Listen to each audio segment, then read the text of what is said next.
नमस्ते, welcome to everyone. दोनों हाथ नमस्कार मुद्रा में, आंखें बंद, रीढ़ गर्दन एकदम सीधी। 3 बार हम कहेंगे नमो तस्स। नमो तस्स भगवतो अरहतो सम्मा संबुद्धस्स। नमो तस्स भगवतो अरहतो सम्मा संबुद्धस्स। नमो तस्स भगवतो अरहतो सम्मा संबुद्धस्स। साधु साधु साधु। नमस्ते एंड वेलकम टू एवरीवन। नमस्ते भंते जी, आर्या जी, विपश्यना आचार्य और मेरे सारे धम्मा ब्रदर्स एंड सिस्टर्स। तो हमने लास्ट क्लास में अहेतुक चित्त ये देखा था। तो अहेतुक चित्त के साथ अशोभन चित्त ये कंप्लीट हुए थे। तो अशोभन चित्त 30 है, जिसमें 12 अकुशल है और 18 अहेतुक चित्त है। तो हमने लास्ट क्लास में पूरा अहेतुक चित्त पे ही कंसंट्रेट किया था, लेकिन लास्ट में 2 लाइन रह गई जो समरी है अहेतुक चित्त की। तो पहले वो रीड करेंगे, क्योंकि जैसे मैंने कहा था हम कोई भी पाली वर्ड्स मिस नहीं करेंगे। तो पेज नंबर 45 पे है समरी ऑफ रूटलेस कॉन्शियसनेस।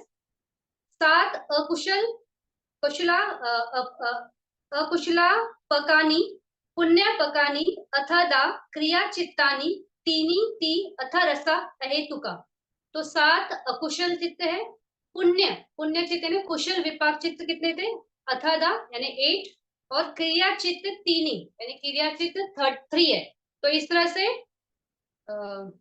7, 8 और 3 टोटल था 18 चित्त अहेतुक के थे। तो 18 चित्त के साथ अहेतुक चित्त कंप्लीट और अशोभन चित्त तक कंप्लीट हो गए। आज हम बात करने वाले हैं कुशल चित्त यानी शोभन चित्त। यहाँ पे हम एंटर कर रहे हैं। तो ये कामावचर कुशल चित्त है। तो याद रखना कि ये कामावचर शोभन चित्त है, क्योंकि शोभन चित्त जो ब्यूटीफुल चित्तास जो है ना, उनकी कैटेगरी बड़ी है। तो उसमें रूपावचरा भी शोभन चित्त है, अरूपावचरा भी शोभन चित्त है, लोकोत्तर चित्त भी शोभन यानी ब्यूटीफुल चित्तास है। तो उसमें काम भूमि में ये वाले जो चित्त उत्पन्न होते हैं वो कामावचरा कुशल बोलते हैं। तो कामावचरा कुशल आज हम देखेंगे। और जैसे हम कामावचरा वर्ल्ड में, तो कामावचरा वर्ल्ड में क्या होता है कि अ, रोज कुछ अच्छा होता है या कुछ बुरा, मतलब हमारे आईज के सामने कुछ अच्छा ऑब्जेक्ट आ सकता है या बुरा। तो जब बुरा ऑब्जेक्ट आता है तो उसको कहते हैं अशोभन, और कोई अच्छा ऑब्जेक्ट आएगा तो उसको कहते हैं शोभन। तो इस तरह से रोज मतलब एक कोई भी कैटेगरी का चित्त आ सकता है, मतलब ऑब्जेक्ट आ सकता है, जो हमने समझा था विपाक करके। तो कोई भी आ सकता है, वो शोभन भी हो सकता है या अशोभन भी। तो इस तरह से कामावचरा में दो तरह के ऑब्जेक्ट होते हैं, आइदर गुड और बैड। तो whatever is good will be शोभन and what is not good will be अशोभन। फिर कामावचरा चित्त, ये जो कुशल चित्त है, तो कुशल चित्त यानी क्या कि जो भी हम शील में एस्टेब्लिश्ड है, तो शीलों का पालन करते हैं, फिर दान देते हैं, मेडिटेशन करते हैं। तो ये सब जो चित्त है इसको कहते हैं कुशल चित्त। तो कुशल यानी कि अच्छा। तो कुशल को जैसे हमने स्टार्टिंग में भी अकुशला के टाइम समझा था कि अकुशल क्या है, तो जिसमें कुछ अच्छा नहीं है, जो बुरा है, तो बुराई को रोकता नहीं है जो, उसे कहते हैं अकुशल। और कुशल क्या है, यानी कु यानी ई इविल यानी बुराई, और शला यानी उसको काटना या से दूर हटना, तो रिमूव करना। तो बुराई से दूर हटना दैट इज कुशल। वैसे ही कुशल को और एक बोलते हैं, उसको बोलते हैं अनाविजम। अनाविजम मतलब विजम यानी ब्लेम, यानी जिसपे दोषारोपण कर सकते हैं। तो जिस चीज पे दोष नहीं होता है, मतलब जो कार्य करने के बाद उस पे आप उसमें दोष नहीं निकाल सकते, उसे कहते हैं कुशल। और जब हम ऐसा कोई कार्य करते हैं जिसमें हम दोष नहीं निकाल सकते, तो उसका जो ये होता है विपाक होता है दैट इज सुख विपाक, यानी उसका लक्षण कैसा आएगा, आपने आज कोई अच्छा काम किया तो उसका रिजल्ट अच्छा आएगा। वैसे ही अकुशल जो है उसको बोलते हैं सविजम, यानी ब्लेम के साथ। तो कोई ऐसा कार्य करना जो हम ब्लेम के साथ मतलब करते हैं, तो उससे हमारा दोषारोपण होता है हम पे, तो वो सविजम हो जाएगा। और उसका विपाक कैसे आएगा, दुख विपाक लाता है वो, यानी अच्छा विपाक नहीं लाता है। तो इस तरह से अच्छा विपाक चाहिए तो हमें कुशला करना चाहिए, और अगर बुरा विपाक चाहिए तो हम बुरा कर सकते हैं। लेकिन कोई भी कॉशियसली, अगर नॉर्मल इंसान कॉशियसली बुरा कुछ भी नहीं चाहेगा, तो उसके लिए हमें कुशला क्या है ये बहुत अच्छे से समझना है। फिर हमें कैसा लगता है कि अ, रोजमर्रा की लाइफ में कुशला करने की अपॉर्चुनिटी बहुत कम है। तो ये जो रॉन्ग व्यू है कि कुशला करने की अपॉर्चुनिटी कम है, ये हमें इसलिए है क्योंकि हमें राइट धम्मा क्या है वो मालूम नहीं है। तो अभिधम्मा में ये समझाता है, ये सिखाता है कि आपको उल्टा कुशला करने की कैपेसिटी बहुत ज्यादा है। कि अगर आप देखोगे इस 121 चित्ताज में 91 आर कुशल चित्ताज, और सिर्फ ये थोड़े से 30 ये अकुशल है। तो अकुशल बहुत थोड़े हैं और कुशल करने की अपॉर्चुनिटीज बहुत ज्यादा है। मतलब चित्ताज इतने सारे, यानी कितने सारे चीजों से एसोसिएट होता है वो, तो उसमें कुशला की अपॉर्चुनिटी बहुत है। फिर अगर हमें धम्मा का राइट ज्ञान नहीं है तो हमें क्या लगेगा कि किसी की मदद करना इस कुशला, डेफिनेटली इट इज कुशला। बट कुशला करते वक्त अगर आपको, जैसे आप किसी फ्रेंड को हेल्प कर रहे हो, तो आप ये सोच के हेल्प कर रहे हो कि आज मैं इसकी मदद कर रहा हूँ, कल ये मेरी मदद करेगा, तो क्या हुआ वहां पे कुछ तो आप एक्सपेक्ट कर रहे हो कि मैं इसको हेल्प करूंगा, कल मुझे लगेगा तो ये मुझे हेल्प करेगा। तो यहाँ पे क्या हो गया, लोभ हो गया। तो दिस इज नॉट कुशला। कुशला करते वक्त जब आप कोई एक्टिविटी करते हो और उसके बदले में कुछ नहीं चाहते हो, तो उसको हम कुशला बोलते हैं। फिर ये कुशला करना हम कैसे सोचते हैं कि कुशल मैंने किया, ये बहुत स्ट्रांग आता है कि अरे ये एक्टिविटी मैंने की तो ये मैंने कुशला किया। तो कुशला हम नहीं करते, वो कंडीशंस की वजह से होता है। तो ये कंडीशंस पे थोड़ा बात करने से पहले हम ये देखेंगे, जैसे एक एग्जांपल लेते हैं कि आप जैसे अभी हम हमारे आसपास है विहार काफी, तो हम वहां पे जाते हैं, फिर वहां पे भंते जी होते हैं, तो भंते जी को हम दान लेके आते हैं। तो nine nine of 9 out of 10 ऐसे हुआ है कि जब हम जाते हैं बिहार में बंते जी से मिलने, तो वहां पे हमारे अलावा भी बहुत से लोग पहले से आके रहते हैं, या तो हमसे बाद में कोई आता है वहां पे बंते को मिलने के लिए। तो कैसा होता है कि हम दान लेके गए, तो हम जब दान देते हैं, ये मेरा बहुत क्लोज ऑब्जर्वेशन है कि जब भी हम दान देते हैं तो कैसे होता है, अगर सपोज मान लो कि दो ग्रुप है वहां पे ऑलरेडी आके बैठे, तो वो कैसे पीछे ही बैठे रहेंगे या कहीं साइड में बैठे रहेंगे। तो हम जब दान देते हैं तो वो आपस में या तो बातें कर रहे हैं, या लीस्ट इंटरेस्टेड कि यहाँ पे कोई दान देने आया है, और वो कहीं और ही, मतलब कुछ तो अलग उनकी गॉसिप चलती है या बातें चलती है या वॉट एवर। तो कैसे होता है, दान का ऐसा क्षेत्र है ना कि जब आप कोई किसी को दान दे रहा है और अगर बाजू में कोई बैठा है उसने से उसका अनुमोदन भी किया ना, तो एग्जैक्टली उतना ही रिजल्ट आता है। यानी कि जैसे किसी ने अपना रिसोर्सेस यूज करके वो दान दे रहा है, और ये पर्सन है चेतना से उस चीज का वो कर रहा है, मोद कर रहा है कि अरे इसने दान दिया, कितनी बढ़िया बात है। तो उसमें भी उसको सेम रिजल्ट आता है। तो इतने इतना मतलब कुशला करने की अपॉर्चुनिटी इतनी सरल है, इतना अच्छे से मिल जाती है कि आपको वहां पे सिर्फ चेतना करनी थी, और चेतना करने से आपकी तरफ से एक कुशला कम्मा हो गया।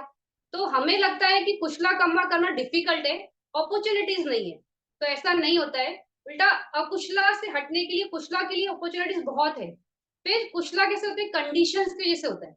तो हमें लगता है कि ना मैंने दान दिया, मैंने शील मतलब मैं शील में रह रही हूँ या रहता हूँ, या मैं मेडिटेशन करता हूँ, तो ये मेरा कुशला है। तो कुशला आपका ही है, लेकिन आप ये कुशला कर पा रहे हो उसके लिए ना कंडीशंस बहुत इंपॉर्टेंट होते हैं। अभी हम हमारा जन्म ही हुआ है इंडिया में, तो we are in the best place on this earth, that is India. क्यों? क्योंकि यहाँ पे भगवान बुद्ध की स्वयं उत्पत्ति यहीं पे होती है। कभी भी जब भी भगवान बुद्ध उत्पन्न हो गए, नए बुद्ध भी जब आएंगे, पहले वाले बुद्ध भी जो आके गए, उनकी उत्पत्ति यहीं पे हुई है। तो यहाँ पे भगवान बुद्ध आते हैं, सबसे पहला वो कुशला। फिर भगवान बुद्ध के वचन आज भी है, जब बुद्ध शासन होता है तो भगवान बुद्ध के वचन होते हैं, उनका धम्मा ज्ञान होता है। फिर वो धम्मा ज्ञान हमें हमारे साथ शेयर करने वाले लोग होते हैं, संघ है। फिर गुरुजी ने विपश्यना सेंटर्स एस्टेब्लिश किए, तो वो कल्याण मित्र थे, उन्होंने हमें ये धम्मा दिया। तो इस तरह से कंडीशंस हमें मिली और इस वजह से हम कुशला कर पाते। अभी हम अगर 10 डे कोर्स में नहीं जाते तो क्या हमें पता होता कि पंचशील क्या होता है और कैसे रखते हैं, नहीं पता होता। तो कंडीशन थी इसलिए हम जा पाए, इसलिए हम शील कर पाते हैं, इसलिए हमें मालूम है कि दान देना कुशला होता है, मेडिटेशन करना कुशला होता है।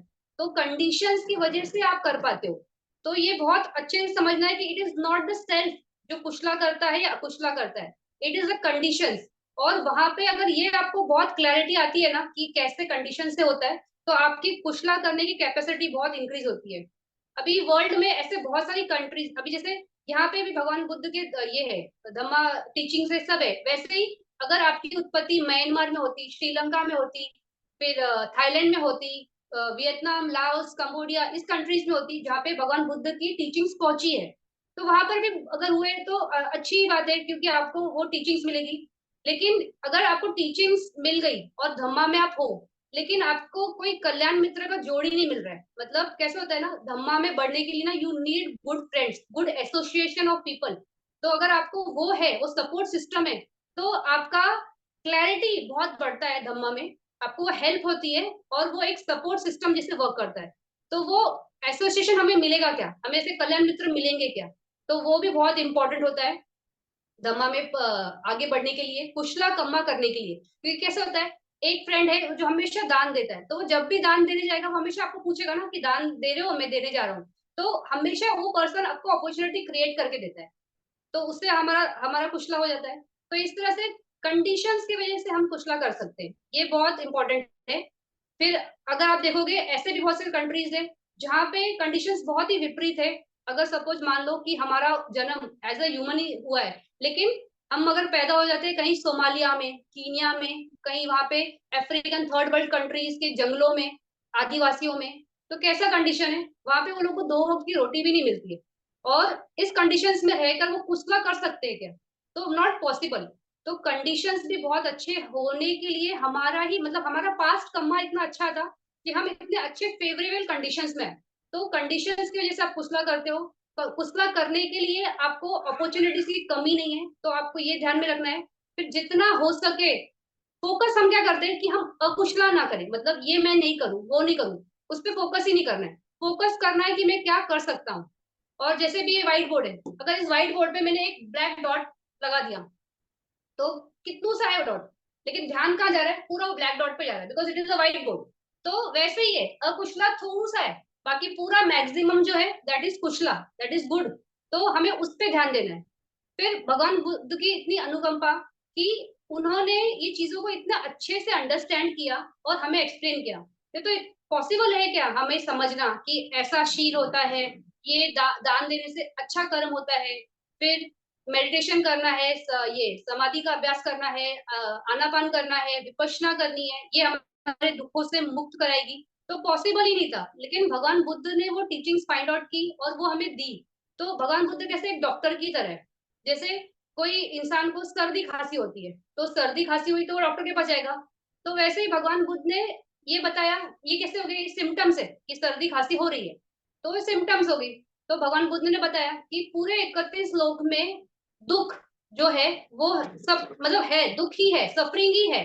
कोई भी एग्जिस्टेंस में चले जाओ, हमें लगता है कि देवा वर्ल्ड में बड़ा अच्छा है अच्छा, लेकिन वो भी तो खत्म होता है ना, वो हमेशा थोड़ी है।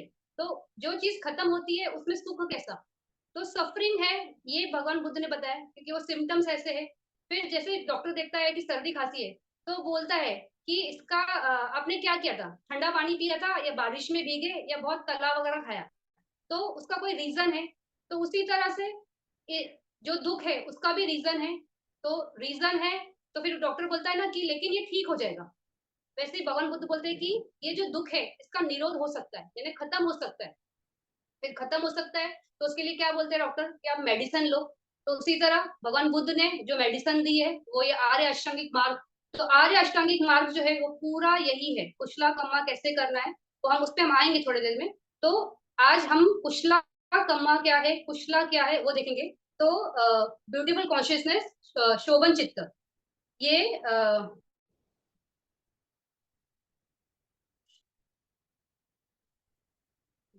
और एक गाथा है, ये रह गई यहाँ पे, जस्ट वो समरी है ना रूटलेस कॉन्शियसनेस की, उसके नीचे पापा हेतु का मुतानी शोभानम ती उचारी एकुन सती चित्तानी अथ एकन एकनाभूति पीवा।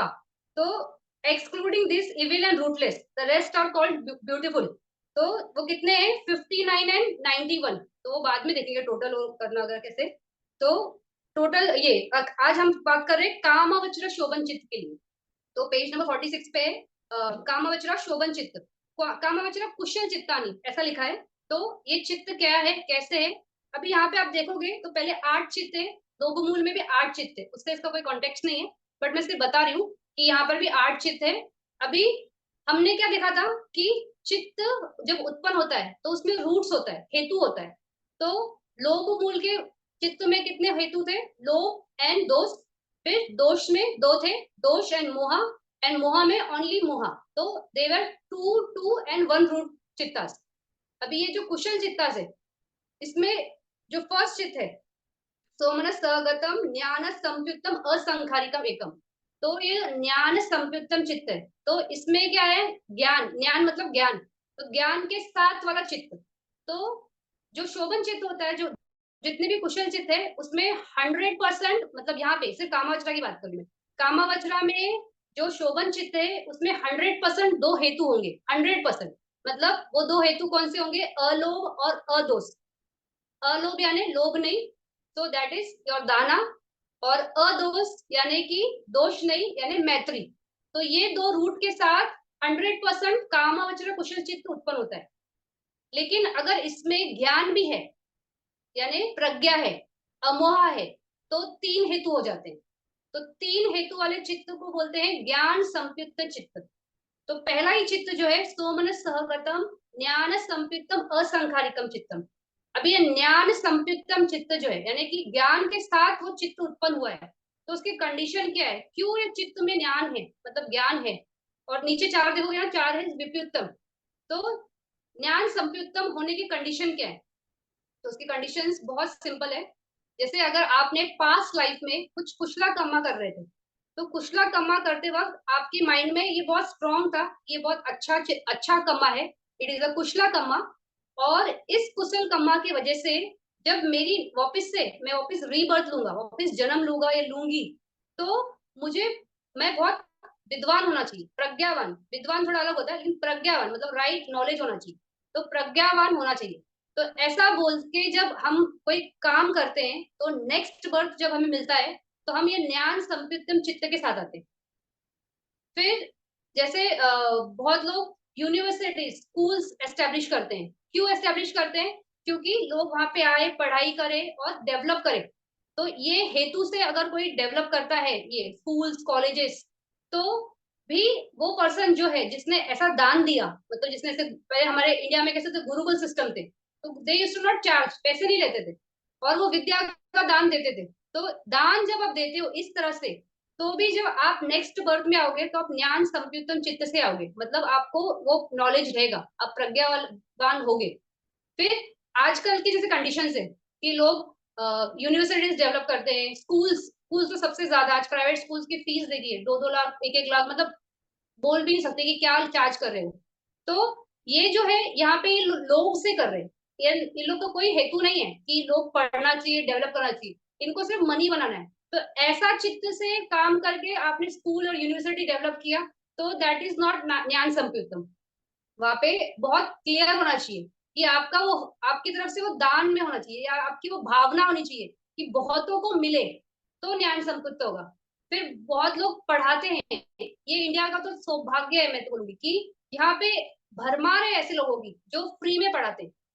फ्री में आपको बहुत लोग योगा सिखाएंगे, जो बहुत अच्छे मास्टर्स है। फ्री में आपको बहुत लोग चिकित्सा सिखाते हैं, आयुर्वेद के ज्ञान ज्ञान बांटने वाले भी टीचर्स बहुत है जो फ्री में सिखाते हैं, एक्यूप्रेशर सिखाने वाले हैं, फिर संस्कृत सिखाने वाले हैं, पाली सिखाने वाले हैं। तो इस तरह से जो फ्री में दान देता है ना नॉलेज का, तो वो पर्सन भी जब नेक्स्ट लाइफ में आएगा ना, तो वो ज्ञान संपृक्त चित्त से आएगा। तो हम भी वैसे कर सकते हैं कि हम भी ऐसे कुछ कर्म करें, ऐसे एक्टिविटी करें, जिससे हम भी, हमारी भी जब उत्पत्ति हो तो ज्ञान संयुक्त चित्त से हो।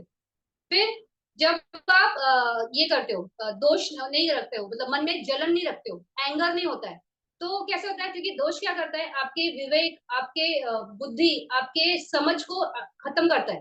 तो जब आप बहुत मैत्री से रहते हो, बहुत अच्छे से चित्त से रहते हो, तो भी आपका जब उत्पत्ति होगा तो ज्ञान संयुक्त चित्त से होगा। फिर मेडिटेशन जब हम करते हैं, तो हम हमारे विकार निकालते हैं। तो जिनके बहुत सारे विकार निकल गए, तो वो भी, क्योंकि वो विकार निकाल दिया, यानी प्रज्ञा में डेवलप हुए ना। तो जब प्रज्ञा में डेवलप हुए, तो वो उस वजह से भी जब आपका नेक्स्ट रीबर्थ आएगा, तो इट विल बी ज्ञान संयुक्त चित्त। फिर या तो आपका जो मतलब रीबर्थ, ये पटी संधि बोलते हैं, उस पे आएंगे हम लोग। पटी संधि मतलब आपका जब वापस से न्यू जन्म होता है, मतलब रीबर्थ, और न्यू आपका लाइफ खत्म हुआ और नेक्स्ट बर्थ। तो जब आपका पटी संधि चित्त जो है ना, वो त्रिहेतु के, यानी उसमें तीन हेतु है, तो भी आप ज्ञान संयुक्त चित्त से उत्पन्न होते हो। तो इस तरह से ज्ञान संयुक्त चित्त की उत्पत्ति होती है। तो अगर हम इस चीज पे फोकस करेंगे कि इसमें से हम कैसे क्या एक्टिविटी कर सकते हैं, ताकि हम नेक्स्ट लाइफ में ज्ञान संयुक्त चित्त से आए। और जो ज्ञान संयुक्त चित्त से आता है ना, वो ही मुक्त हो सकता है। ज्ञान संयुक्त के बगैर मुक्ति नहीं है। तो you have to get that. तो 8 चित्त है। सोमनस सहगतम ज्ञान संयुक्तम असंखारिकम, सोमनस सहगतम ज्ञान संयुक्तम ससंखारिकम, सोमनस सहगतम ज्ञान विपरीतम असंखारिकम, सोमनस सहगतम ज्ञान विपरीतम ससंखारिकम। फिर वेदना चेंज होगी, सेम है। उपेक्षा सहगतम ज्ञान संयुक्त असंखारिकम, उपेक्षा सहगतम ज्ञान संयुक्तम ससंखारिकम, उपेक्षा सहगतम ज्ञान विपरीतम असंखारिकम, उपेक्षा सहगतम ज्ञान विपरीतम ससंखारिकम। तो अभी इसमें कैसे है, जैसे हमने देखा था वेदना होती है चित्त के साथ, तो यहाँ पे सोमनस और उपेक्षा ये दो वेदना है। क्योंकि ये कुशल है तो यहाँ पे दो मनस ये वेदना नहीं आ सकती। तो ओनली सोमनस और उपेक्षा ये दो वेदना के साथ ही कुशल चित्त, ये दो चित्त के साथ ही ये कुशल चित्त उत्पन्न होते हैं। फिर चित्त कोई उत्पन्न होता है तो किसके साथ संप्रयोग होके, किसके साथ जो अटैच होके आता है। तो यहाँ पे या तो ये ज्ञान के साथ उत्पन्न हो रहा है या तो ज्ञान के बगैर उत्पन्न हो रहा है। तो जब ज्ञान के साथ हो रहा है तो ज्ञान संयुक्तम है, ज्ञान संयुक्तम। और जब वो ज्ञान के बगैर तो ज्ञान विपयुक्तम, तो विदाउट ज्ञान, तो ज्ञान विपयुक्तम के चित्त है। फिर जैसे असंखारिक ससंखारिक, कि वो खुद का आपका मोटिवेशन है कि किसी और ने आपको बोला है, तो खुद का मोटिवेशन है तो असंखारिक, और किसी और के कोक्सिंग या बोलने की वजह से कर रहे हो तो ससंखारिक। तो इस तरह से संखार, प्रयोगा और वेदना, तीन कैटेगरीज के हिसाब से ये चित्त है। वैसे ही जैसे लोग में समझे थे हम, वैसे ही समझो, अब बहुत इजी हो जाता है कि वेदना है किसका प्रयोग हो रही है, और असंखारिक ससंखारिक कैसी है वो। लेकिन ये लोग से इसका कोई रिलेशन नहीं, जस्ट अंडरस्टैंड कि चित्ता फ्लो कैसा है। तो अभी यहाँ पे सोमनस सहगतम ज्ञान संयुक्तम असंखारिकम चित्तम।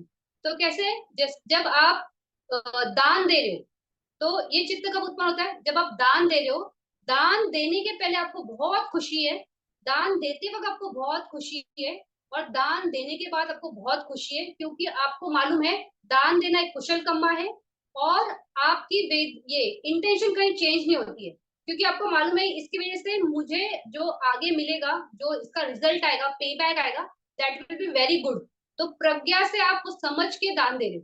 तो जब इस अंडरस्टैंडिंग से हम दान देते हैं तो सोमनस सहगतम ज्ञान संयुक्तम असंखारिकम ये चित्त होता है। फिर आप दान दे रहे हो, लेकिन दान देते वक्त थोड़ा सा मन में दुख आ गया कि अरे बहुत ज्यादा मैंने दिया, या मैं बहुत ज्यादा देने जा रही हूँ या जा रहा हूँ। तो ऐसा थोड़ा सा जब आप थोड़ा सा हिचक जाते हो ना, तो वो हो जाता है सोमनस सहगतम ज्ञान संयुक्तम ससंखारिकम, मतलब थोड़े से पैर पीछे खींच लिए तो ससंखारिक हो गया। एक्टिविटी तो वही है, दान आप दे रहे हो, आप दान रोक नहीं रहे हो, लेकिन थोड़ा सा मन में थोड़ा सा भेद हो गया। अभी हमें दुख बोला तो ये दुख है तो दोमनस है क्या, नहीं। बिकॉज ये कुशल चित है तो सोमनस वेदना ही आएगी, दोमनस नहीं आ सकती है। दुख मतलब वहां पे से आपने मूल्यांकन किया थोड़ा सा, और उसको उसके मतलब वहां पे आपने जैसे एक रोड स्पीड ब्रेकर डाल दिया, एक्टिविटी कर रहे हो लेकिन वो स्पीड ब्रेकर डाल दी, तो वो ससंखारिक हो जाएगी। फिर सोमनस सहगतम ज्ञान विपयुतम असंखारिकम। तो घर में छोटे बच्चे होते हैं, वो देखते हैं कि जब भी पंडित जी आते हैं या भंते जी आते हैं या कोई भी ऐसे लोग आते हैं जो पूजनीय है, तो हम उनको वंदन करते हैं, उनको वाटर ऑफर करते हैं, फिर उनको कुछ गिफ्ट देते हैं, या जो भी हम अपनी तरफ से दे सकते हैं हम उनको देते हैं। तो बच्चा जब ये देखता है कि ऐसे ये लोग करते हैं, तो जैसे ही वो भंते जी घर में आए, तो छोटा बच्चा क्या करता है कि नहीं क्या, कॉपी करने के लिए उसको मालूम है कि उसकी मम्मी पापा बैठाते हैं बंदे जी को और फिर जमीन पे बैठ के तीन वंदना करते हैं, तो वो भी उस तरह से तीन वंदना कर रहे हैं। अभी उसको इसके पीछे का रीजन ही नहीं मालूम है कि त्रिवंदना क्या कर रहे हैं, यानी वो बुद्ध संघ धम्म ये ट्रिपल जेम्स को नमन कर रहा है। तो नॉलेज नहीं है। तो जब नॉलेज नहीं है लेकिन वो खुद से कर रहा है, तो दैट इज सोमनस सहगतम ज्ञान विपयुक्तम, यानी उसको नॉलेज नहीं है कि वो क्या एक्टिविटी कर रहा है, जस्ट वो कॉपी कर रहा है और बड़े खुशी से करता है।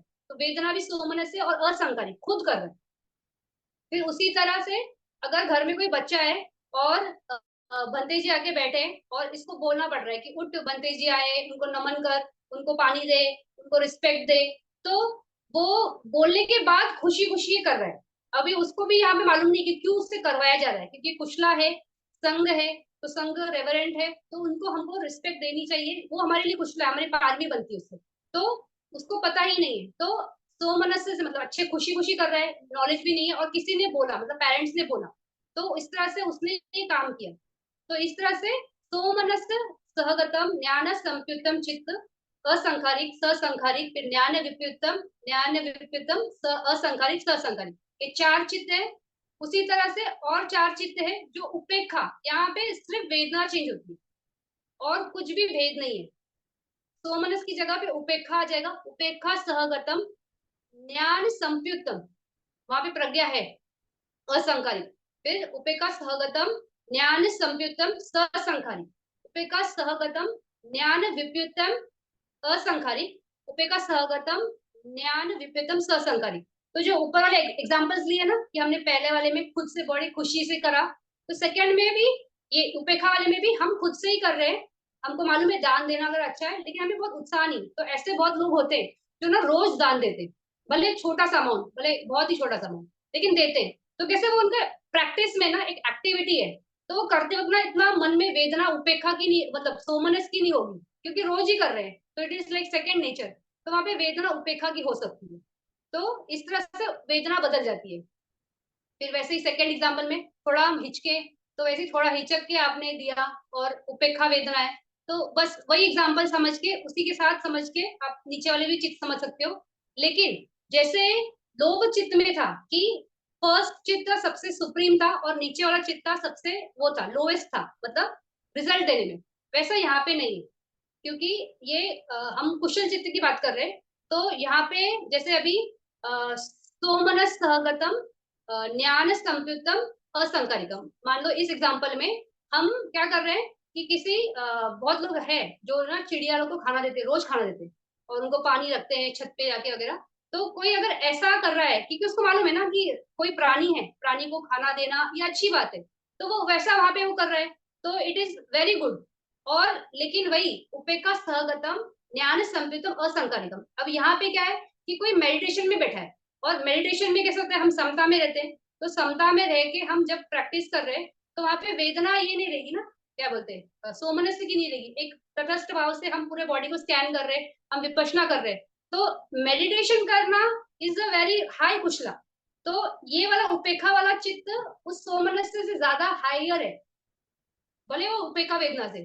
तो क्या है ऑब्जेक्ट पे भी डिपेंड करेगा कि वो सोमनस से, सॉरी ये कौन से ऑब्जेक्ट में हम कुशला कर रहे हैं, तो उसके हिसाब से जाएगा। ऐसा नहीं कि उपेक्षा है तो कम ये है इंटेंसिटी है इसका, और सोमनस है तो बहुत ज्यादा है, तो उसको उस तरह से भी समझना है कि सोमनस्य क्या है और ये उपेक्षा क्या है, ये सिर्फ वेदना है।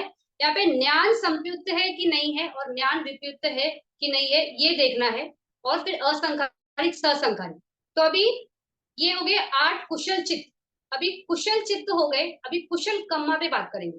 लास्ट क्लास में मैंने बोलते बोलते जानबूझ के ये सेंटेंस यूज किया था कि हमने अकुशल कर्मा देखा है, और अकुशल कर्मा के साथ अभी हम नेक्स्ट क्लास में कुशल कर्मा देखेंगे। और जैसे पानाति पाता करना अकुशल कर्मा है, वैसे ही पानाति पाता नहीं करना यानी not killing is just a Karma. तो विल सी व्हाट इज कुशल कर्मा, तो ऐसा मैंने सेंटेंस बोला था। तो ऐसा कुछ भी नहीं होता है, either the Karma will be अकुशल और कुशल, कर्मा का कोई थर्ड कैटेगरी नहीं होता है। तो वेन एवर यू डू कोई भी एक्टिविटी, अगर उसमें गलत है तो वो अकुशल कैटेगरी में चला जाएगा, और उसमें अगर कुछ भी गलत नहीं हो रहा है आपसे तो वो कुशल कैटेगरी में ही जाएगा। अभी जब यहाँ पे कुशला बनते थे इंडिया में, तब कुशला बंते ने ना इंटरनेशनल आबिद हमर डे सेलिब्रेट किया था, फर्स्ट टाइम इंडिया में हुआ था, और उन्होंने इसकी अरेंजमेंट बाल गंधर्व में करवाई थी। तो उस टाइम पे बंते ने म्यांमार से एक त्रिपिटक धर बंते को इनवाइट किया था। तो वो बंते का नाम था अभिजात वंशा बंते, वो अभी नहीं है, वो लास्ट ईयर ही एक्सपायर हुए, वेरी यंग एज में 57 आई थिंक ही एक्सपायर्ड। तो वो बंते आए थे, तो वो त्रिपिटक धर थे, एंड त्रिपिटक धर होने के साथ he had more than 42 degrees, तो इतनी सारी डिग्रीज उनके पास थी, मतलब इतने प्रज्ञावान थे वो, और वर्ल्ड में बोलते हैं कि उनसे ज्यादा पढ़ा लिखा कोई नहीं। तो जब भंते आए थे इतना दूर से ट्रेवल करके इंडिया में पूना में, और स्टेज पे आए तो बंदे को बोलने के लिए कहा गया कि आप कुछ अपना टीचिंग शेयर करो। तो बंदे ने सिर्फ एक लाइन बोली थी, सिर्फ एक लाइन। उन्होंने कहा था कि do good, don't do bad. यानी क्या करो, सिर्फ कुशला करो और अकुशल नहीं करो। और इसके पीछे फिर उन्होंने बोला कि पूरे त्रिपिटक की जो एसेंस है, सार है, वो यही है कि सिर्फ आपको कुशला करना है और अकुशला नहीं करना है। उसी तरह से कम्मा आइदर कैन बी कुशला और अकुशला, सिर्फ कम्मा कुछ नहीं होता है। तो हमने देखा था कि 10 अकुशल कम्मा है, वही कम्मा 10 अकुशल कम्मा का एग्जैक्टली ऑपोजिट है कुशल कम्मा। तो थोड़ा सा हम रिवाइज करते हैं। तो कुशल कम्मा में पहले कम्मा में क्या था, बॉडीली कम्मा।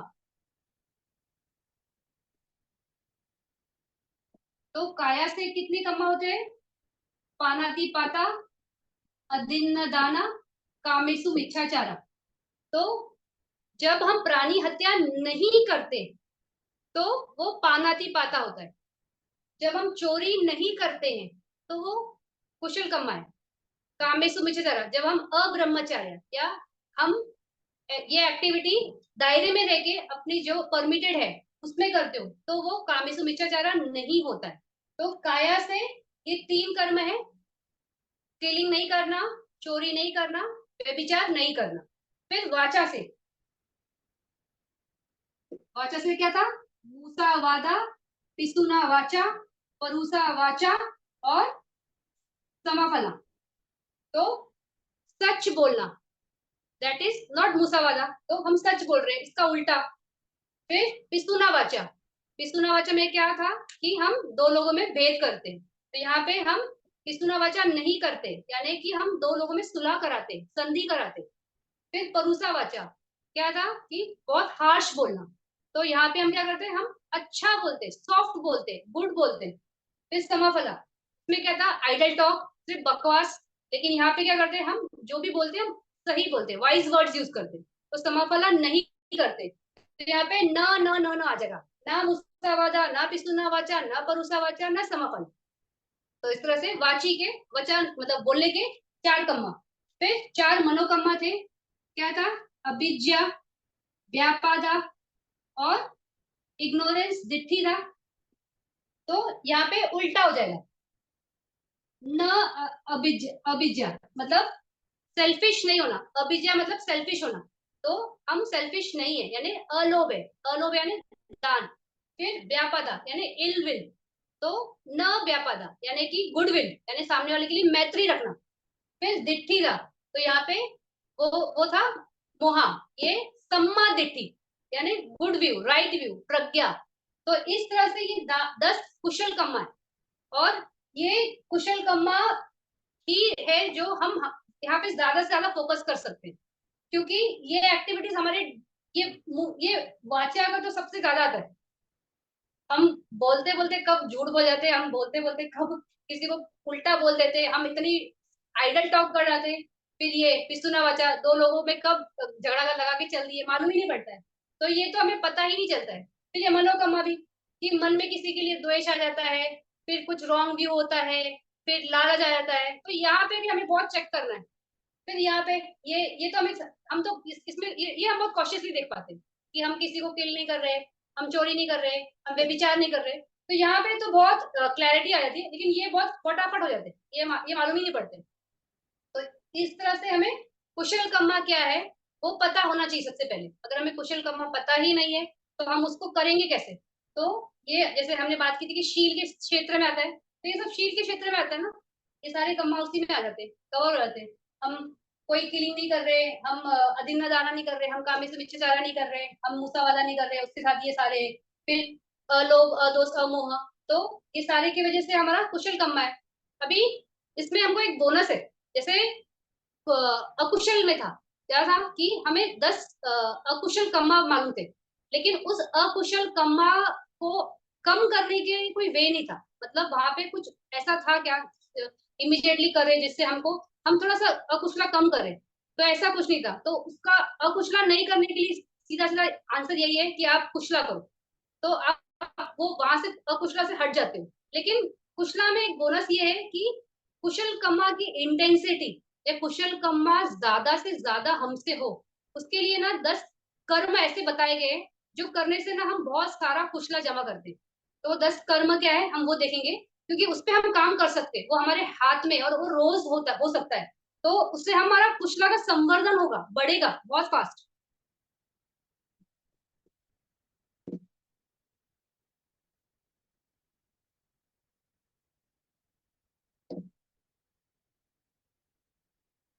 अभी वो 10 कर्म क्या है उसको बोलते हैं 10 पुण्य क्रिया वटु, यानी ऐसे कर्म जिससे हम ज्यादा पुण्य ले सकते हैं। तो है दान।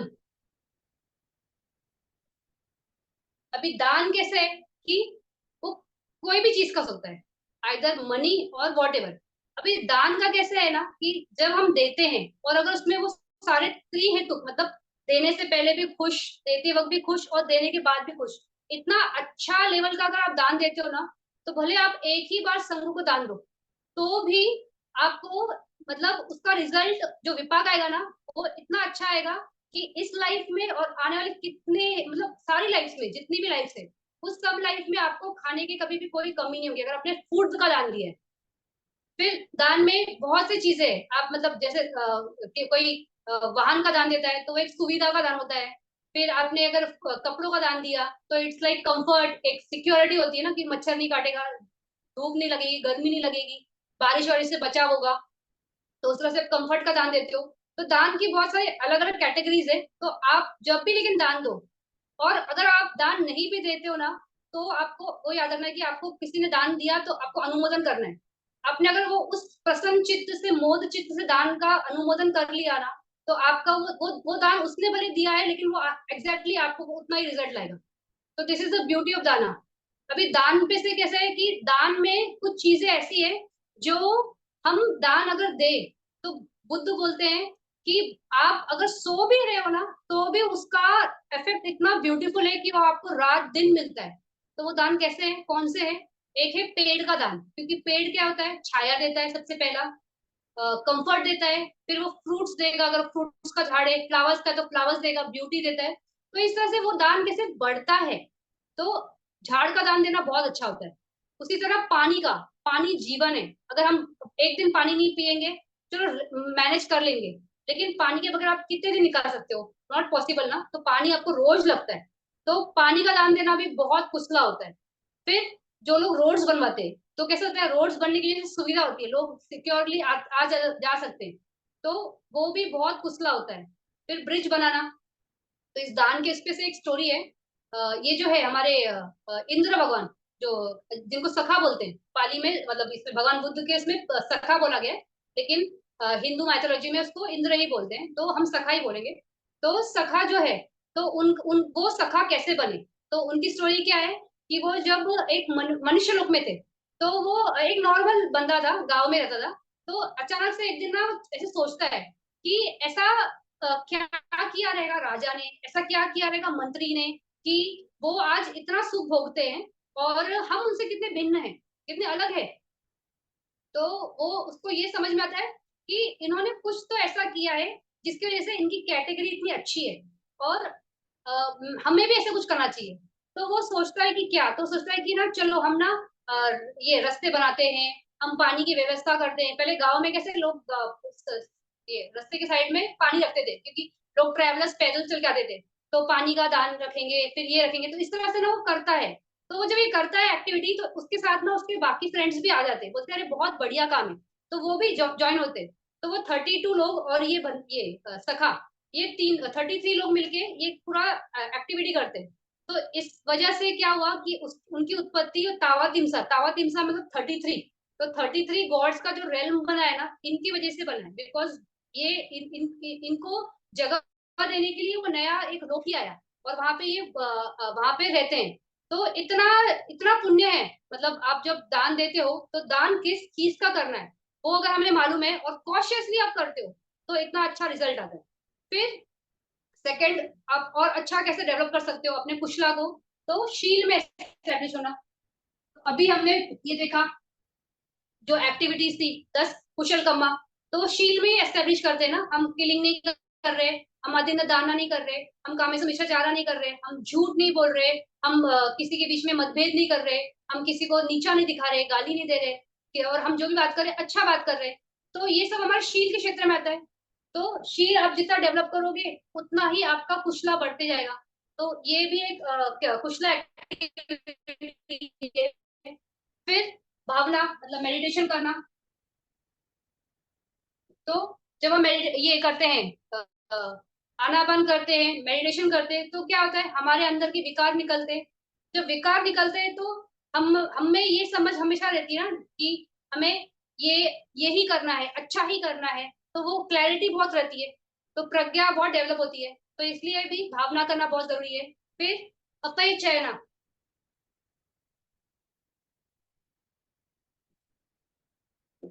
मतलब जो बड़े बूढ़े हैं या कोई रिस्पेक्टफुल लोग हैं, तो उनको रिस्पेक्ट देना, उसको बोलते हैं अपय चयना।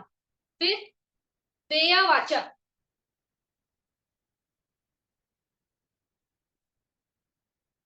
तो कोई बहुत अच्छा कर रहा है तो उसको उस कुशल काम में हेल्प करना, सर्विस देना।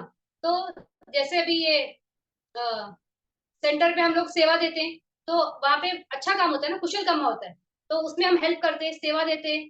तो इसमें आता है वेया वाचा में, giving services in wholesome deeds. कोई अगर अच्छा कर रहा है तो उसमें आप हेल्प करो। जैसे अभी ये ग्रुप भी हमने बनाया था, तो मुझे नहीं मालूम था कि इतने लोगों को मैं नहीं जानती थी। तो मैंने एक दो लोगों को बोला कि आप ये अभिगमा के क्लास होंगे, आप इसमें चाहिए तो जिसको भी ऐड करना है ऐड करो। तो जितने लोगों ने भी ऐड किया, तो ये गुड डीड्स में हेल्प किया ना मुझे, कि मैं ताकि लोगों को बता सकूं। तो ये वैया वाचा में आया, तो आपका या वैया वाचा हुआ। फिर पटी अनुमोदन,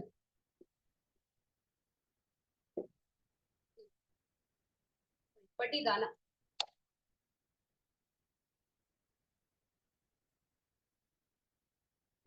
तो जब हम कुछ भी करते हैं तो हम क्या करते हैं, हम सबके शेयर करते हैं ना, मेरिट शेयर करते हैं। तो जब हम हमारा जो कुशला है, ऐसा होता है ना, कुछ लोग बहुत कंडीशन उनकी बैड है या बहुत डिफिकल्टी में है या कोई बीमार है, बहुत बड़ी बीमारी में है। तो हम उस टाइम क्या करते हैं, हम बोलते हैं ना, हम अपना पुण्य तुमको समर्पित करते हैं ताकि तुम इसमें से बाहर आ जाओ। तो ट्रांसफर जब हम अपना मेरिट्स का ट्रांसफरेंस करते हो, तो उसको बोलते हैं पटीदाना। और ये बहुत बड़ा कुशला होता है, क्योंकि ऐसा लोगों का एक्चुअली में मिथ है कि जब हम किसी को अपना मेरिट्स शेयर करते हैं तो हम खाली हो जाते हैं, मतलब हमारा बैंक बैलेंस जीरो हो जाता है। ऐसा नहीं है। जब आप किसी के लिए ऐसा दाना देते हो ना, आपका मेरिट्स का दाना देते हो, तो आपका आपको वो मेरिट्स की वजह से इतना बड़ा मेरिट क्रिएट होता है कि आप सोच नहीं सकते हो। तो it is a very good highly कुशल कम्मा कि अपना मेरिट्स किसी को शेयर करना। फिर पटी अनुमोदना, तो मेरा कर ऊपर ही लिखूं, नीचे लिखे वाले।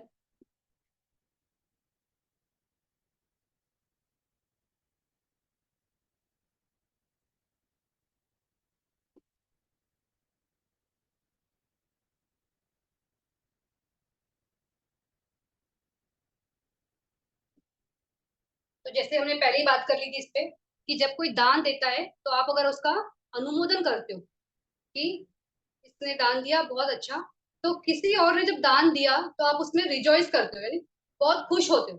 तो ये होता है वो पटी अनुमोदन, कि आप उसका अनुमोदन कर रहे हो। तो ये भी बहुत कुशला है। तो आप जब भी किसी को देखोगे ना दान करते हुए, तो आप उसका अनुमोदन जरूर करना, मतलब पटी अनुमोदन जरूर कर लेना, खुद से कर लेना कि अरे ये पर्सन दान दे रहा है, तो ये बनते को दे रहा है या इस संघ को दे रहा है, धम्मा के डेवलपमेंट के लिए दे रहा है, तो इतना कुशला है, तो उसमें आप खुश हो जाना। वो आपको उसका पूरा मेरिट्स मिल जाएगा। फिर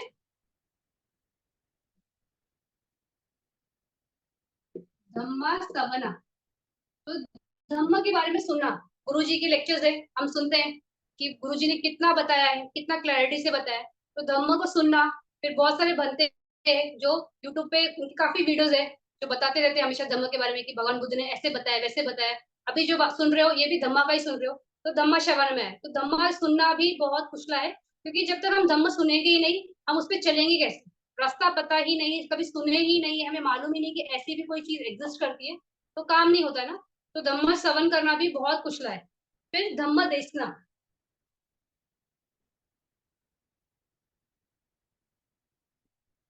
तो धम्मा के बारे में जो बताता है, तो वो धम्मा देसना दे रहा है, तो वो भी बहुत कुशला है, क्योंकि ये प्रज्ञा प्रज्ञा का क्षेत्र आ जाता है ना, वो अपना क्योंकि नॉलेज शेयर कर रहे हैं, तो धम्मा देसना से भी आपका कुशला बहुत बढ़ता है। फिर दिट्ठी उज्जू कम्मा, तो जो दिट्ठी उज्जू कम्मा मतलब, दिट्ठी मतलब व्यू, और जो हमारा राइट व्यू है उसको और ज्यादा हम स्ट्रॉन्ग बनाते हैं। तो हमारा राइट व्यू हम और स्ट्रॉन्ग कैसे बनाते हैं, तो जब हम धम्मा के बारे में पढ़ाई करते हैं, जब हम उसमें और समझते हैं, किसी से क्लैरिटी लेते हैं, कोई हमें एक्सप्लेन करता है, तो इससे हमारी व्यू बहुत मतलब हमारा जो व्यू है उसमें वो काफी क्लैरिटी आती है। और जितना प्रैक्टिस करोगे, जितना प्रैक्टिस करोगे, मालूम खुद ही से पड़ेगा कि अनित्य है, क्षणभंगुर है, दुख है, तो वो खुद से समझ में आता है। तो हमारी ये भी हमारा बहुत बड़ा कुशला होता है कि हमारी जो व्यू है वो बहुत स्ट्रांग होनी चाहिए, राइट व्यू। तो ये 10 ऐसे क्रिया है, या कुशल कम्मा की क्रिया बोलते हैं, कि जिससे हमारा कुशला बहुत बढ़ता है। तो इसमें से आपको जितना भी पॉसिबल है, तो दान हमारे लिए पॉसिबल है, शील में रहना पॉसिबल है, भावना करना पॉसिबल है, कोई दान दे रहा है तो उसका अनुमोदन करना पॉसिबल है, अपना शील मेरिट किसी से शेयर करना पॉसिबल है, धम्मा सुनना पॉसिबल है, किसी को सिखा सको तो सिखाना पॉसिबल है। फिर ये दिट्ठी अपना स्ट्रॉन्ग सम्मा दिट्ठी को स्ट्रॉन्ग करना भी पॉसिबल है। तो बहुत इजी है, देखो कुशला करना बहुत इजी है। हमको लगता है कि कुशला की अपॉर्चुनिटीज बहुत कम है, लेकिन कुशला की अपॉर्चुनिटीज बहुत ज्यादा है और बहुत सरल है। हमें अगर सरलता मालूम है कि कितना सरल है, तो करने में बहुत इजी हो जाता है। तो इस तरह से 10 कुशल कर्मा, 10 क्रियावस्तु, इससे हमारा कुशला हम बहुत ज्यादा इंक्रीज कर सकते हैं, संवर्धन कर सकते हैं। तो अभी हमने क्या देखा, 8 कुशल चित्त देखे, जो 4 ज्ञान संप्युत्तम है और 4 ज्ञान विप्युत्तम है।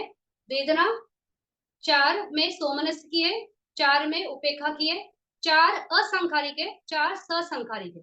तो ये हमारे कुशल चित्त हुए। अभी कुशल चित्त को महाकुशल चित्त भी बोलते हैं। अब इसको महाकुशल क्यों बोलते हैं, तो महाकुशल इसलिए बोलते हैं क्योंकि आप कुशल चित्त देखोगे ना, सिर्फ कुशल चित्त का देखोगे, तो कामावचरा कुशल 8 है, रूपावचरा कुशल 5 है, अरूपा कुशल 4 है, और लोकोत्तर की कुशल भी 4 है। तो नंबरिंग के हिसाब से देखोगे तो नंबर्स इसमें ज्यादा है, 8 चित्त है कुशल के, तो इसलिए इसको महाकुशल बोलते हैं। ये मतलब बहुत ही ब्रॉड एक्सेप्टेंस व्यू है, मतलब ये बहुत लोगों ने बोला है कि this is the right explanation, कि इसमें महाकुशल क्यों बोला है, मतलब महा यानी बड़ा, तो महाकुशल इसलिए बोला है क्योंकि नंबर ज्यादा है। लेकिन उसमें एक और है कि जो ये रूपावचरा कुशल है, तो उसका जो इंटेंसिटी है वो रूपावचरा वर्ल्ड तक है। वैसे अरूपावचरा कुशल है, उसका इंटेंसिटी या उसका इम्पैक्ट जो है ना अरूपा वर्ल्ड तक है। और लोकोत्तर जो है वो तो भूमि के परे है, तो उनका इम्पैक्ट उसमें है। लेकिन जो कामावचरा कुशल है ना, इसका इम्पैक्ट ना सभी इसमें आता है, मतलब आप काम भूमि में रहकर भी रूप वचरा के चित्त उत्पन्न कर सकते हो, फिर काम भूमि में भी अरूप वचरा के चित्त उत्पन्न कर सकते हो, और यहीं पे आप मग्न फल की प्राप्ति होती है, तो लोकोत्तर चित्त यहीं उत्पन्न होते हैं। तो इस तरह से इसका जो ये है ना इंटेंसिटी, इस चित्तों की बहुत बड़ी है, तो उस मायने में भी महाकुशल बोल सकते हैं। तो लेकिन मेजोरिटीली ये बोला जाता है कि 8 है, नंबर्स के लिए बोला जाता है कि नंबरिंग ज्यादा है, इसलिए महाकुशल चित्त। तो इन्हें कहते हैं महाकुशल चित्त। अभी इसके बाद है महाविपाक चित्त। अभी विपाक में भी सेम है एक्सप्लेनेशन, कि विपाक चित्त कुशल के 8 है, रूपावचरा के 5 है, अरूपा के 4 है, और लोकोत्तर के 4 है। तो नंबरिंग के हिसाब से यहाँ पे विपाक ज्यादा है, इसलिए इसको महाविपाक चित्त बोला गया। अभी विपाक मतलब क्या है, उसका रिजल्ट, तो आपने जो कुशल किया उसका रिजल्ट। तो हमने देखा था कि ये 12 जो थे अकुशल चित्त, तो उनके विपाक, उन सभी के 12 के विपाक कहाँ आए थे, अहेतुक चित्त में। और वहां पे वो उस 7 चित्त में ही उसका पूरा विपाक था, मतलब वो 12 के, लेकिन उसमें मैंने ये बोला था कि उसमें से सिर्फ 11 के ही विपाक आते हैं। एक जो उदच्च का चित्त होता है वो बहुत वीक होता है, तो इट के नॉट क्रिएट रिजल्ट। तो 11 अकुशल के विपाक 7 चित्त होते हैं, लेकिन यहाँ पे ये 8 कुशल के विपाक भी 8 है। तो सेम है, जैसे अगर आपने सोमनस सहगतम ज्ञान संपितम असंखारिक चित्त से कुछ काम किया, तो इसका रिजल्ट वही आएगा, सोमनस सहगतम ज्ञान संप्युतम असंकारिकम। फिर आपने कोई एक्टिविटी अगर सोमनस सहगतम ज्ञान संप्युतम ससंकारिक से किया तो उसका रिजल्ट वैसा ही आएगा कि सोमनस सहगतम ज्ञान संप्युतम ससंकारिकम। फिर सोमनस सहगतम ज्ञान विपरीतम असंखारिकम, तो उसका रिजल्ट वैसे ही सोमनस सहगतम ज्ञान विपरीतम असंखारिक। फिर सोमनस सहगतम ज्ञान विपरीतम ससंखारिक, रिजल्ट सोमनस सहगतम ज्ञान विपरीतम ससंखारिक। वैसे ही उपेक्षा के भी चारों सेम उसी लेवल के कैटेगरी में जाते हैं। तो अभी ये हो गए विपाक चित्त, मतलब जैसा जिस इंटेंसिटी का काम होगा उस इंटेंसिटी का आपका रिजल्ट आएगा। लेकिन ये जो महाविपाक चित्त है ना, ये पटिसंधि चित्त भी है। पटिसंधि चित्त मतलब किसको बोलते हैं? Rebirth linking. तो अभी ये रीबर्थ लिंकिंग को समझने के लिए पहले हमें ये समझना होगा कि ये चित्त जो ये हेतु से होते हैं, तीन हेतु है। अगर वो ज्ञान संप्युक्तम है और विपयुक्तम है तो दो हेतु है। तो जब हम कम्मा कर रहे हैं ना, तो उस टाइम पे अगर थोड़ी सी भी मिलावट होगी उस हेतु वाले चित्त में तो उसका रिजल्ट ही बदल जाता है। तो पहले हम वो देखेंगे कि वो हेतु कैसे चेंज होता है, उससे ना पटी संधि चेंज हो जाती है।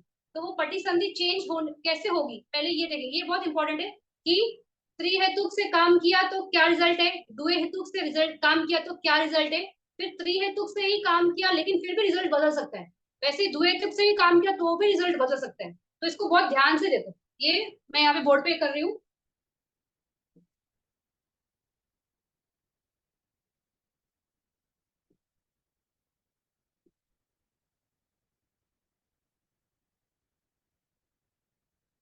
अभी चित्त कितने हैं? 8 है।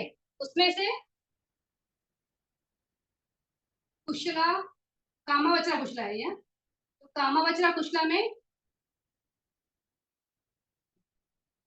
चार चित्त कितने कैसे हैं? संप्युतम। और चार चित्त कैसे है? विपरीतम।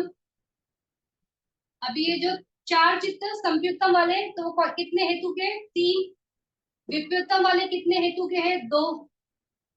अभी चार संप्युतम, चार विपरीतम। विपरीतम में दो हेतु, संप्युतम में तीन हेतु। इस संप्युतम चित्त से आप 8 तरह के कम्मा कर सकते हो। तो 8 कैसे? तो आप जब कोई एक्टिविटी कर रहे हो तो मान लो ये चार चित्त है संप्युतम वाले, तो संप्युतम चित्त से आप बहुत ही सुपीरियर क्वालिटी का कम्मा कर रहे हो। तो दैट इज अ पॉसिबिलिटी कि आप इस संप्युतम चित्त से बहुत सुपीरियर क्वालिटी का कम्मा कर सकते हो।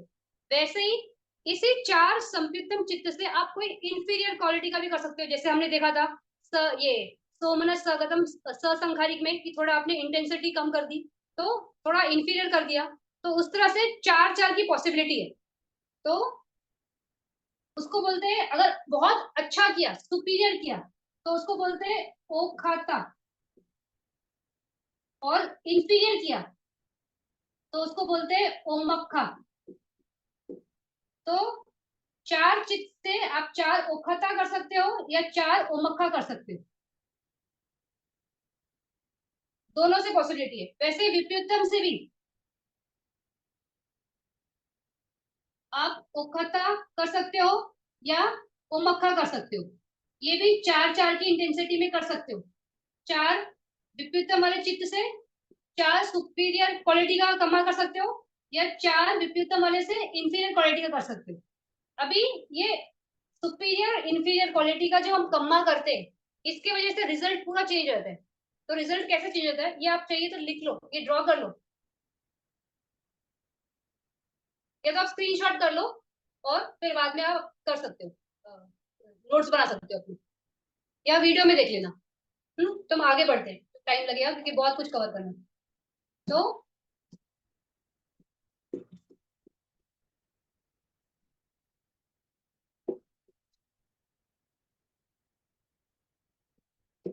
अभी जब हम त्रिहेतु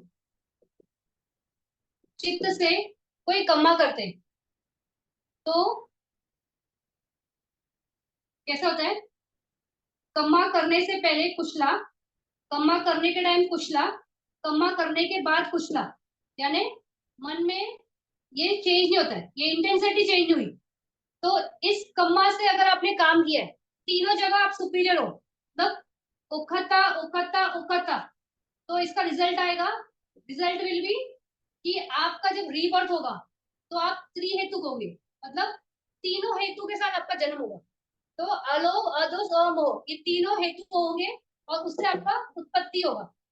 अभी अगर आप त्रिहेतुक काम है, मतलब आप क्या कर रहे हो, दान दे रहे हो, दान करने से पहले कुशला माइंड में, करने के टाइम थोड़ा सा मन गड़बड़ा गया तो अकुशल, तो इसका रिजल्ट आएगा अकुशल। तो काम तो किया था त्रिहेतुक से, शुरुआत की थी, लेकिन अभी यहाँ पे ये चेंज हो गया, तो इसका रिजल्ट क्या आएगा, द्विहेतु,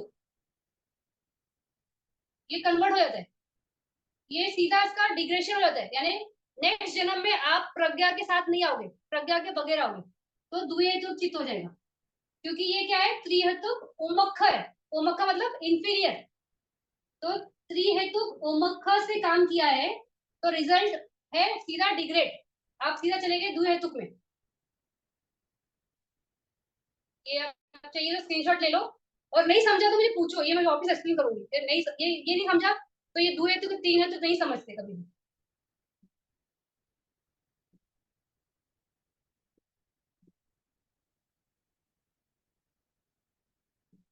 तो हमने क्या देखा एग्जाम्पल, एक त्रिहेतुक ओखत यानी सुपीरियर किया, तो उसका रिजल्ट आएगा सुपीरियर, यानी सेम त्रिहेतुक। और वही त्रिहेतुक ओमक्ख किया यानी इंफीरियर किया, तो उसका रिजल्ट आ गया द्विहेतुक। अभी द्विहेतुक ओखत किया, अगर द्विहेतु ओखत मतलब तीनों टाइम सुपीरियर चित्त से किया, तो इसका रिजल्ट क्या आएगा, इसका रिजल्ट भी द्विहेतुक ही आता है। तो त्रिहेतुक में अगर एक भी इंफीरियर आ गया क्वालिटी करते वक्त चित्त, तो सीधा द्विहेतुक में चला जाता है। और द्विहेतुक में सुपीरियर क्वालिटी का चित्त से काम किया है, तो भी आप द्विहेतुक में आते हो। थोड़ा सा इसमें द्विहेतुक में मैं बोलूंगी। फिर द्विहेतुक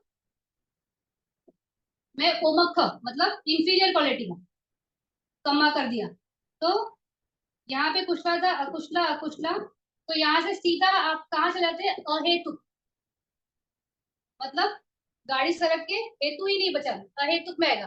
तो आपको अगर याद होगा, मैंने लास्ट टाइम भी बोला था कि अहेतुक चित्त जो है उसमें अकुशल विपाक चित्त था और कुशल विपाक था।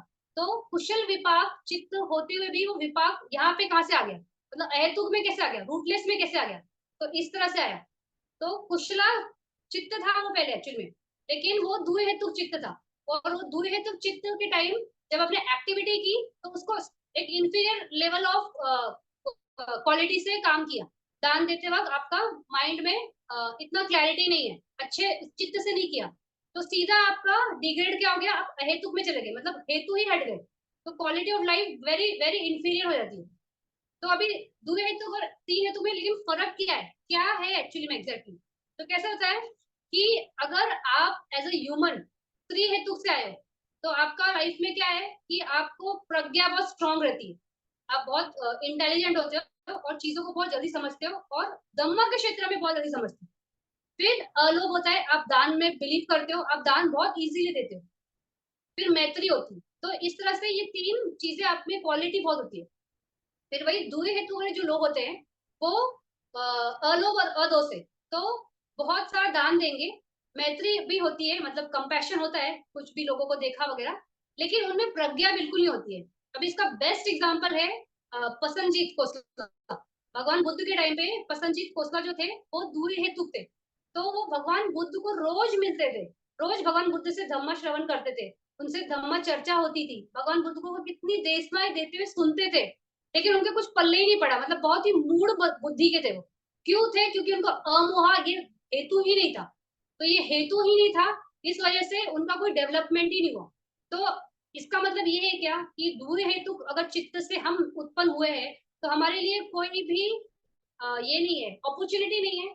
तो ऐसा नहीं होता है, कैसे है, उस टाइम पे आपको अपॉर्चुनिटी नहीं है कि आपको, क्योंकि दुए तो को आप कितना भी समझाओगे ना कि ये धम्मा है, ये ऐसा है, ये विपश्यना मेडिटेशन है, यहाँ पे जाना है, यहाँ पे रहना है, ऐसा करना है, वैसे करना, उसको पल्ले ही नहीं पड़ेगा।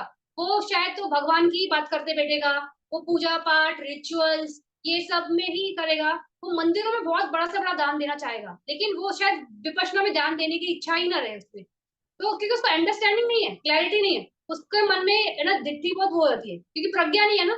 तो उसको लगता है कि ना भगवान ही तारेगा, मैं ये इतनी पूजा पाठ करूंगा, मैं इतने फल फूल चढ़ाऊंगा, मैं इतनी मनौती करूंगा, तो मेरा निर्वाह है, नहीं तो निर्वाह नहीं है। तो इस तरह से दुए हेतु वालों का ना अपॉर्चुनिटी नहीं होती है कि उनको उस लाइफ में धम्मा मिले और वो धम्मा में प्रोग्रेस कर सके।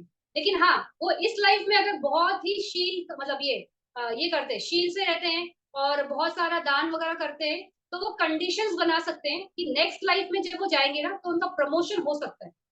तो वो उनको देखना है, तो प्रमोशन होने के लिए उनका सुपीरियरिटी ऑफ चित्ता होना चाहिए, जैसे बोला ना उखट्ट। तो अगर दूरी हेतु है तो उखट्टा से करोगे तो वो दूरी हेतु की प्रतिसंधि है। लेकिन अगर आपको ये लगता है कि मुझे भी ऐसा मतलब ब्रह्म ज्ञान, वो ये वर्ड यूज करते हैं, ब्रह्म ज्ञान मिलना चाहिए। ब्रह्म ज्ञान है सुप्रीम ज्ञान, मुक्ति का ज्ञान।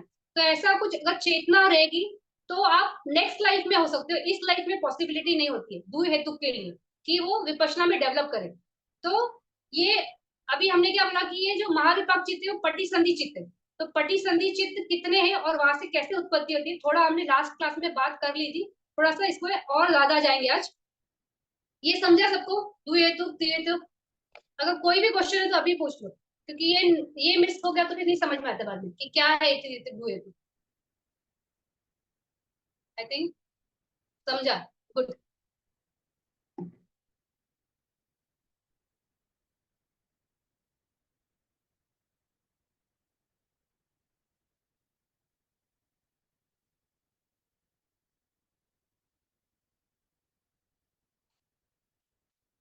अभी 10 पटिसंधि चित्त है। पटिसंधि मतलब क्या? संधि यानी लिंकिंग और पट यानी रीबर्थ। तो जो अगला जन्म हमारा होगा उसका वो चित्त, जो चित्त से उत्पन्न होते हैं, जो जोड़ता है, जो चित्त से हम इस भाव से दूसरे भाव में ट्रांसफर हो जाएंगे, वो पटिसंधि चित्त होता है। तो जो ये 8 कुशल चित्त है ये महाविपाक चित्त है, यानी पटिसंधि चित्त है। तो ये महाविपाक 8 है। और दो हमने लास्ट में देखे थे अहेतुक में, जो उपेक्षा संति रहना, वहां पे मैंने बोला भी था उपेक्षा संति रहना जो चित्त है ना, उससे हमारी पटी संधि न्यू बर्थ होती है। तो अकुशल विपाक जो है ना, अकुशल उपेक्षा संति रहना, वो एक चित्त है पटी संधि का। और कुशल विपाक में भी था ना, कुशल विपाक उपेक्षा संति रहना। तो कितना हो गया, ये 10 चित्त हो गए पटी संधि के। अभी अगर अकुशल उपेक्षा संधि रहना से हमारा रीबर्थ होता है तो हम कहा जाते हैं, अपाय भूमि में। अभी अकुशल उपेक्षा संति रहना से तो हमारी उत्पत्ति कहाँ होती है, अपाया। उसको बोलते हैं दुगति। मतलब गति कैसे होगी, दुर्गति हो गई। तो दुर्गति जो लोग में पहुंचते हैं तो वो अकुशल उपेक्षा संति रहना चित्त से पहुंचते हैं। फिर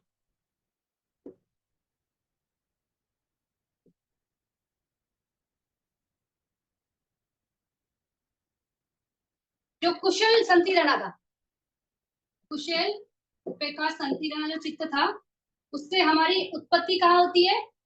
अभी उपेक्षा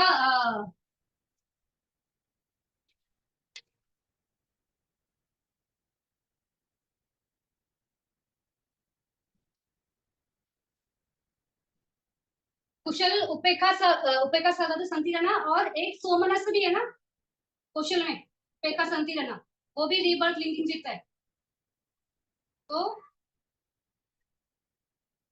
इसमें हमारा उत्पत्ति कहाँ होता है, या तो मनुष्य लोक में होगा, उसको बोलते हैं सुगति। और आइदर देवा वर्ल्ड में भी हो सकता है, तो चतुर महाराजिक वर्ल्ड में भी होता है। तो लेकिन अगर सुगति भूमि में आया यानी मनुष्य रूप में आया, क्योंकि ये उपेक्षा, ये चित्त दो है संति रना के, लेकिन कुशल उपेक्षा संति रना से ही होता है आपका रिवर्स। तो ये अगर सुगति भूमि में आया मतलब ह्यूमन वर्ल्ड में आया, तो क्योंकि अहेतुक चित्त है यानी उसमें इंटेंसिटी बहुत कम है, तो वो पर्सन कैसा होता है, या तो ब्लाइंड, या तो डेफ, या तो रिटार्डेड, मतलब बॉडी पार्ट्स एकदम कंप्लीट नहीं रहेंगे, मतलब कंप्लीट ह्यूमन बीइंग नहीं रहता है, मतलब उसमें कुछ ना कुछ कमी रहेगी। तो क्योंकि अहेतुक है, उसमें कुछ क्वालिटी ही नहीं है, ह्यूमन वर्ल्ड में आकर भी कुछ भी नहीं होता है, जैसे ना पूरा टाइम पूरी जिंदगी ऐसे ही निकल जाती है, कुछ अचीव ही नहीं करते, कुछ मोटिवेशन नहीं होता है काम करने का, क्योंकि कैसे होगा, क्योंकि उनको दे आर कंप्लीट। तो अहेतुक ये जो अहेतुक कुशल विपाक चित्त जो है संति रहना, उससे सुगति भूमि में आओगे, लेकिन इतना लो इंटेंसिटी का। फिर वही चतुर मानसिक देव में लोग में भी उत्पत्ति हो सकती है, क्योंकि हमें सोमनस संति रहना है, तो ऑब्जेक्ट कैसा होता है, इट कैन बी गुड। तो अगर आप चतुर महाराजिक में गए तो वहां पर भी ना मतलब ऐसे बहुत छोटा मोटा देवा रहेगा, मतलब ऐसा नहीं कि देवलोक में तो बहुत, क्योंकि देवलोक में कैसा होता है ना, भगवान को ना सेवा हेल्प करने वाले सेवक भी मिलियंस एंड मिलियंस रहते हैं, तो उसमें कोई ऐसे छोटा मोटा सेवक जैसा, तो वो उस तरह से वो चतुर महाराजिक देव वर्ल्ड में भी उत्पत्ति हो सकती है। तो ये कुशल विपाक संति राणा से।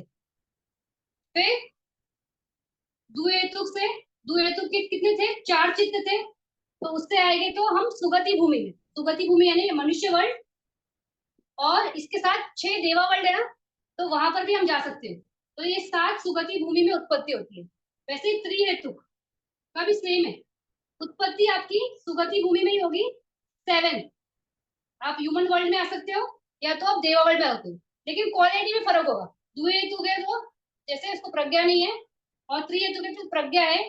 फिर अगर वो देवा वर्ल्ड में है तो बहुत हायर सुपीरियर क्वालिटी का देवा होगा, और यहाँ पे दुहेतुक अलग रहेगा तो उसकी क्वालिटी थोड़ा सा कम रहेगा। तो इस तरह से ये पटी संधि चित्त है, तो जो महाविपाक चित्त है that is the rebirth linking चित्तास। और अकुशल के 11 चित्त से आपका किया था संति रना में, मतलब आप रीबर्थ लेते हो तो दुगति अपाय लोक में आते हो, या तो आप प्रेत लोक में आओगे, या तो निलय में जाओगे, या तो तिरछन में आओगे, तो असुर लोक में आओगे। और सुगति भूमि में अगर आओगे अहेतु कुशल चित्त से, तो आप नॉट कंप्लीट पर्सन, कोई तो कोई सेंसेस गायब रहेगा, या बॉडी डेवलपमेंट डिफॉर्मिटी रहेगा। और अगर चतुर मार्जिक में गए तो बहुत लो इंटेंसिटी का देवा है।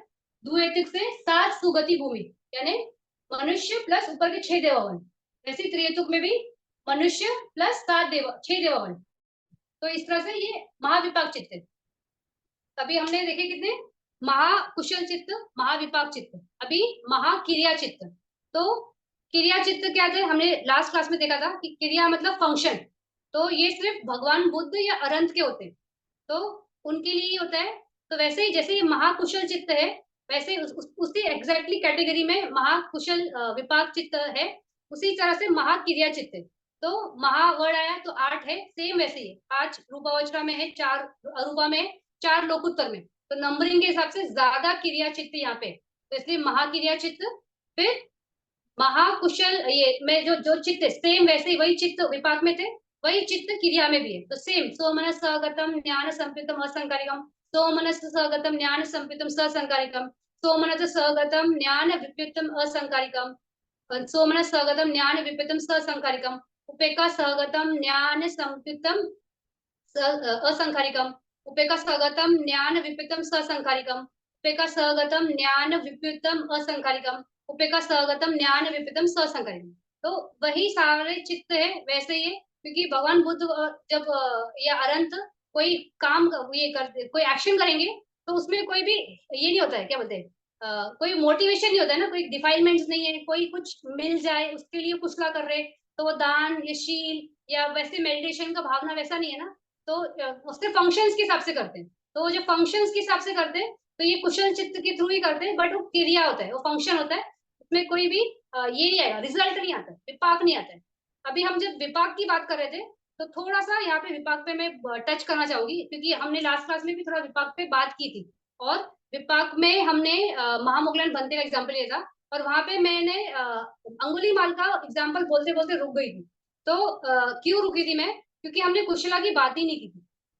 तो विपाक को समझने के लिए हमको क्या लगता है कि विपाक मतलब वेरी बैड, तो विपाक मतलब रिजल्ट है, जो भी होगा आपने अच्छा किया या बुरा किया। लेकिन कुशला की वजह से रिजल्ट कितना चेंज हो सकता है, वो समझने के लिए अंगुलीमाल बंते की स्टोरी समझ सकते हैं। तो कैसा था कि अंगुलीमाल बंते जो थे वो बहुत ही मतलब जब भगवान बुद्ध के टाइम उनकी उत्पत्ति हुई थी, तो बहुत ही अच्छे कुल में पैदा हुए थे और बहुत ही होशियार थे, वो प्रज्ञावान थे वो, और वो एक गुरुकुल में पढ़ाई करते थे।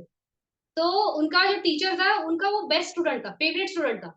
लेकिन ये बात ना दूसरे बच्चों को बहुत खलती थी कि सब गुरुजी उनको ही ध्यान देते हैं, गुरुजी को यही सही लगता है, गुरुजी इसका ही नाम लेते हैं। तो उन्होंने ना उसका अंगुलीमाल को नीचा दिखाने के लिए गुरु को गलत बोला, मतलब बोला कि आपकी वाइफ के साथ इनका कुछ गलत रिश्ता है, ऐसा बोला।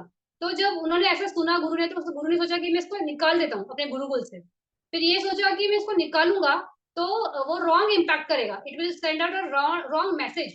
तो अभी कैसे निकालूं, तो वहां पे वो थोड़ा सा दिमाग चलाते हैं कि निकाल भी दूंगा और इस इनका लाइफ भी डिस्ट्रॉय हो जाएगा और इनको पता भी नहीं चलेगा। तो उनको बुलाते हैं और बोलते हैं कि आपको ना मैं ये ब्रह्म ज्ञान दूंगा। तो ब्रह्म ज्ञान की ना कंडीशन क्या है कि आपको ना 1,000 लोगों की ना उंगलियां मुझे ला के देनी है। तो जब वो बोलते हैं कि 1,000 की उंगलियां, तो पहले तो वो सोचता है कि अरे कैसे करूंगा मैं। फिर वो सोचते हैं कि गुरु आज्ञा है और शायद यही फीस होगी, या ये इसी तरीके से ये ज्ञान मिलता है, क्योंकि वो गुरु को बहुत बिलीव करते हैं ना, गुरु फाइनल वर्ड गुरु का होता है, इतनी श्रद्धा होती है। तो वो जाते हैं और ये काम करना शुरू करते हैं कि लोगों को मारते हैं और फिर नंबरिंग याद रखने के लिए उनकी उंगलियां काट काट के गले में लगाते रहते हैं कि याद रहे कि कितने लोगों को मारा है। तो इस तरह से वो क्या करते हैं, 999 तक मारते हैं। और एक जो मारने वाले रहते हैं, तो उस दिन पे उनका रहता है कि आज मेरा कंप्लीट होगा, ये टास्क कंप्लीट होगा और मैं घर जाऊंगा। तो जब मैं घर जाऊंगा तो ये सॉरी गुरु के पास जाऊंगा और आज मुझे ये ज्ञान मिल जाएगा। तो उस दिन क्या होता है कि ना उनको जो मिलने वाला होता है ना, तो वो पर्सन होता है, उनकी माँ मिलने वाली होती है। तो बुद्ध देखते हैं कि क्या होने वाला है आज के टाइम में। गुरु ये बुद्ध का वो नेचर था कि वो रोज सुबह उठ के देखते थे कि किसको ज्ञान मिल सकता है, किसको धम्मा देना है और क्या क्या है। तो वो देखते हैं कि ना ये ना बहुत बुरा कर्म करने वाला है, जिसको बोलते हैं गरु कम्मा। तो मम्मी को मारना, पापा को मारना, फिर मतलब मारना तो किल कर देना, और अरंत को मारना, फिर बुद्ध को चोट पहुंचाना, संग भेद करना, ये 5 गरु कम्मा में आते हैं। तो अगर ये कम हो गए तो उस इंसान को निराय से जाने से कोई नहीं बचा सकता है, और उसका विपाक हमेशा आते रहेगा उसको। तो वो बहुत जैसे महामुगलन बनते का ये गरु कम्मा था, तो अरंत बनने के बाद भी वो गरु कम्मा आया था हमको। तो इसी तरह से ये गरु कम्मा में फंस जाएगा और इसका बहुत मतलब नाश हो जाएगा। तो भगवान बुद्ध उसके सामने पहुंचते हैं और ये सोचता है कि अब चलो भगवान बुद्ध को ही मैं मारता हूँ। तो फिर वो मारने के लिए जब बढ़ता है तो बुद्ध सड़क के थोड़ा आगे चले जाते हैं। तो ये बोलता है भाग रहा क्यों है, तो वो बोलते हैं रुक। तो ये बोलता है, वो बोलते हैं बुद्ध कि मैं तो रुक गया हूँ, तू कब रुकेगा। तो ये शब्द जब सुनता है तो उसको ये शब्द बहुत तर्क संगत लगते हैं कि रुक, तू कब रुकेगा। तो फिर वो भगवान बुद्ध से पूछते हैं कि क्या है ये बात। तो फिर वो बताते हैं कि धम्मा, फिर एक्सप्लेन करते हैं उनको। तो फिर वो अरंत मतलब ये भिक्षु बन जाते हैं। तो जब भिक्षु बनते हैं तो वो क्या होता है, सिटी में जब जब भी जाते हैं तो लोग ना उनको देख के तो पहले डरते हैं, फिर कुछ लोगों को उनको हेट होता है देख के, तो वो उनको पीछे से मारते हैं, गालियां देते हैं, सब होता है। तो फिर ये भगवान बुद्ध को बोलते हैं कि ऐसी चीजें हो रही है। तो भगवान बुद्ध उनको समझाते हैं कि तुमने शील लिया है, जब से तुमने शील लिया है तब से तुमने इसमें से कोई भी कर्म किया है क्या। तो बोलते हैं मैंने तो कुछ भी नहीं किया है। तो बोलते हैं फिर यही है तुम्हारी पावर है, दिस इज योर सच्ची क्रिया, कि आपको इसके स्ट्रेंथ से ही काम को करना है, आगे बढ़ना है। फिर उनको समझ में आता है कि ये मेरी स्ट्रेंथ है। तो वो लोगों को भी यही बताते हैं कि नहीं, क्या पंचशील में एस्टेब्लिश हो, और शील का क्रिया मतलब सत्य का एक बल होता है। तो लोगों को भी उसका बेनिफिट होने लगता है, फिर लोगों का परसेप्शन उनकी तरफ चेंज होता है कि हाँ मतलब अंगुली माल वो अंगुली माल नहीं रहा, और ये मतलब अलग है, अभी इनको धमा मिल गया है। तो लोगों का भी थोड़ा सा इंटेंसिटी कम हो जाता है, उनको अटैक करना, मारना, गाली देना, ये सब बहुत मतलब कम हो जाता है। एक बार क्या होता है कि दो लोग आपस में झगड़ा करते रहते हैं और खींच के एक दूसरे को पत्थर मारते रहते हैं। तो वो पत्थर एक आके ना अंगुली माल बंदे को बहुत जोर से लगता है, और उसमें उनका बहुत खून बहता है और उसकी वजह से उनकी मौत होती है। अभी यहाँ पे कैसे आ गया कि ये विपाक की स्टोरी आ गई कि इनका भी डेथ देखो, किसी के मतलब वो जो दो पत्थर था, दोनों आपस में एक दूसरे को मार रहे थे, वो उसका इंटेंशन या उसका एम जो था वो अंगुलीमाल बनते नहीं था, लेकिन विपाक था ना, तो वो डेथ होना था, मतलब इन्होंने भी किलिंग की थी ना, तो किलिंग होना है, तो इसलिए वो इनको लगता है और ये मरते हैं। लेकिन इनका विपाक इतना सटल कैसे, मतलब डेथ तो देखो आनी है, और अरंध बन गए थे तो उनको कोई वो नहीं था, प्रॉब्लम ही नहीं था, क्योंकि कहीं भव क्रिएट ही नहीं होने वाला है। तो इनका विपाक इतना स्मूथ क्यों हुआ और महामुगलन बनते का इतना हार्श क्यों हुआ? तो इसमें क्या होता है कि जब विपाक है ना वो इंटेंसिटी पे डेवलप करता है, डिपेंड करता है, मतलब किस इंटेंसिटी से वो कर्म किया गया है। तो जब उनके गुरु ने उनको बोला ना कि आपको ये काम करना है, तो उस टाइम पे उनको खुद की उनकी चेतना नहीं थी उसमें, मतलब इतनी स्ट्रॉन्ग चेतना नहीं थी, और वो किलिंग कर रहे थे एक एक्टिविटी के रूप में। उसमें बहुत ऐसे दोष भी नहीं था, और उसमें उनका इन्वॉल्वमेंट ऑफ चित्ता क्या होगा, आप सोच सकते हो कि it's a activity for him, जैसे फंक्शन होता है, तो वैसा। तो इस वजह से अंगुलीमाल भंते का विपाक इतना सटल या स्मूथ बोल सकते हैं कि इतना हेवी इम्पैक्ट नहीं आया। और गरु कम्मा नहीं था, उन्होंने जिनको मारा था वो उनके इस 5 कैटेगरी में से नहीं थे। अभी जैसे हमने बात की है कि विपाक is all cause and effect, तो कॉज एंड इफेक्ट है, तो this is the effect that he is doing कि वो मार रहे लोगों को, तो इसका कहीं तो कॉज होगा। तो या इसका कॉज है एक बहुत पास्ट लाइफ में ना, ये बहुत बड़ा कछुआ होते हैं, और उस टाइम पे क्या होता है, एक शिप आता है और वो शिप पे लोग मतलब वहां पे फंस जाते हैं। तो ये उनको वहां पे सबको मतलब अपने पीठ पे लेके बचा के लेके जाते हैं। तो जब ये वो लोग उस तरफ पहुंचते हैं, समुद्र के उस तरफ पहुंचते हैं, तो वो लोग इनको ही मार डालते हैं कि चलो इनको मार के इनका खा लेंगे मटन, और उनका जो शेल वगैरह है वो बेच देंगे, तो हमारा लॉस जो है कवर हो जाएगा। तो उस शिप पे से जो 999 लोग थे ना जिन्होंने इनको मारा था, वो ये लोग थे जिनके इनके हाथ से जो मारे गए। और वो एक ही रहती है, एक लड़की रहती है जो करुणा करती है, बोलती है मैं नहीं इस एक्टिविटी में भाग नहीं लूंगी, वो उनकी मदर बन के आती है। तो इस तरह से हर चीज कॉज एंड इफेक्ट है। विपाक भी आप देखोगे ना, तो इंटेंसिटी ऑफ कर्मा करने का उससे ही रिजल्ट आएगा। जैसे क्वेश्चन था कि सीरियसनेस ऑफ विपाक, तो सीरियसनेस ऑफ विपाक depends upon your intensity, your desire, your वीर्य, your energy, how you want to do it, और वो कैसा टाइप का कर्मा है, तो उससे ही विपाक आएगा। तो इस तरह से ये विपाक के बारे में थोड़ा सा मुझे क्लैरिटी देनी थी, वो लास्ट क्लास में नहीं कवर कर पाई क्योंकि कुशल के बारे में हमने बात नहीं की थी। तो यहाँ पे क्या था, अंगुली माल बंधे के इसमें कि कुशल उनका क्या था कि खुद का एक तो वो इंटेंसिटी या वो ये नहीं था उनका, और धम्मा मिल गया तो बात ही क्या है, मतलब आप जब स्ट्रॉन्ग कुशल आएगा ना तो अकुशल को हटना ही है। तो कुशला बहुत स्ट्रॉन्ग है, मैसेज वही है कि कुशला इज वेरी स्ट्रॉन्ग, कुशला इज नॉट सो स्ट्रॉन्ग जितना उसको इम्पोर्टेंस देते। हमको इम्पोर्टेंस देनी है कुशला को, अकुशला को नहीं। फिर आज हमने क्या किया, हमने 24 चित्तास देखे, कामावचरा चित्तास देखे, 8 महाकुशल चित्ता, 8 महाविपाक चित्ता, 8 महाकिरिया चित्ता। फिर ये 24 चित्तास है, इसको टोटल करके 54 कामावचरा टोटल चित्त हमने कंप्लीट किए, यानी कामावचरा की चित्त खत्म हो गए। अब जो चित्त शुरू होंगे वो हायर चित्तास है, वो काम भूमि के नहीं है। कामावचरा चित्त यानी काम भूमि में उत्पन्न होने वाले चित्त। तो ये 54 चित्तास काम भूमि में होते हैं। तो जैसे हम हर चित्ता का ये करते हैं, क्लासिफिकेशन करते हैं वेदना, संखारा, पयोगा, बेड़ा से, तो इसका भी कर लेते हैं, ज्यादा डिफिकल्ट नहीं है।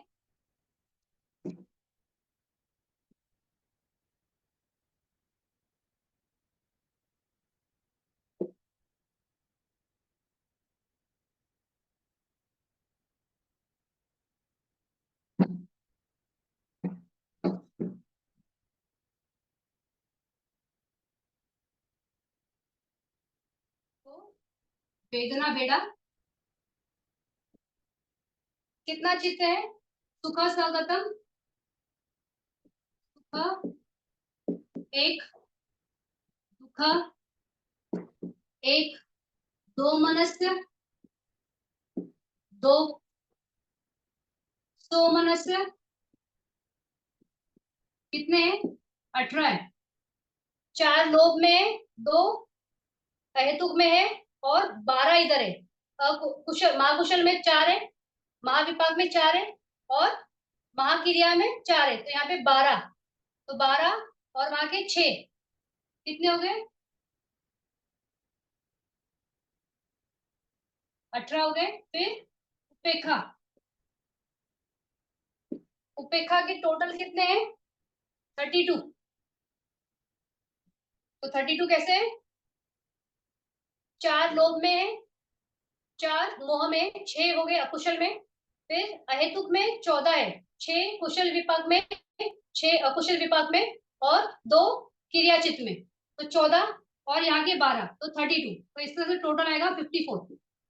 तो 54 बेदरा बेड़ा से चित्त का क्लासिफिकेशन।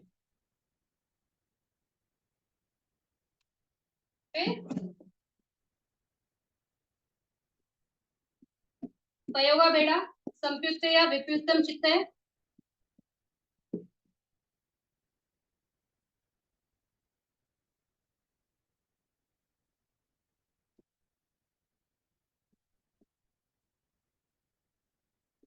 संयुक्तम,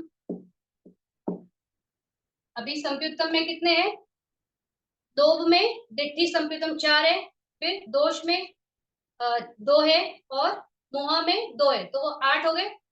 फिर अहेतुक में तो नहीं है संयुक्तम, यहाँ पे कितने? 12, तो कितने हो गए टोटल? 20। फिर विपयुक्तम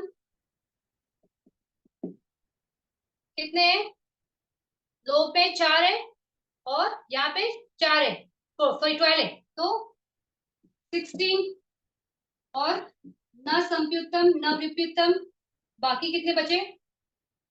20, नहीं 20 नहीं, अहेतुक के 18 और 18 तो 54।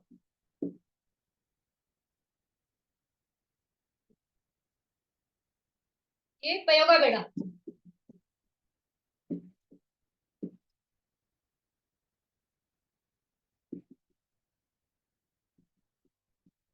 थोड़ा सा आप इसको रिवीजन करते रहो कि किसमें संयुक्तम है, किसमें विपरीतम है, किसमें सोमनस है, किसमें क्या है, तो थोड़ा सा ये चेतसिक में इजी होगा, क्योंकि चेतसिक में कॉम्बिनेशन है। फिर संखारा बेड़ा,